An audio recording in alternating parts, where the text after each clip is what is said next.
Gjatë këtij nëntëmujori, Agjencia Rajonale e Punësimit në Gjirokastër vijon ndërmjetësimet mes punkërkuesve dhe bizneseve, duke shënuar rritje të punësimeve kryesisht në sektorin privat. Sipas të dhënave zyrtare, janë realizuar rreth 267 punësime në sektor si turizmi, fasoneria, shërbimet dhe aktivitetet të tjera private që kërkojnë fuqi punëtore.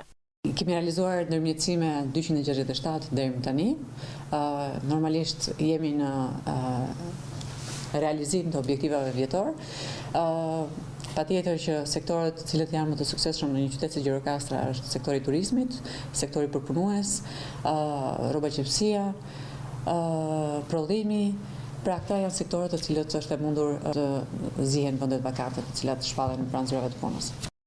Drejtoresha e Agjencisë Rajonale të Punësimit në Gjirokastër, Marseda Xarba, sqaron se aktualisht janë të regjistruara rreth 800 vende të lira pune, ndërsa në bazën e të dhënave figurojnë rreth 700 të regjistruar si punkërkues. Megjithatë, procesi përballet edhe me refuzime nga ana e aplikantëve, kryesisht për shkak të pritshmërive për një punësim ndryshe apo interesit për t'u përfshirë në sektorin shtetëror më shumë se atë privat.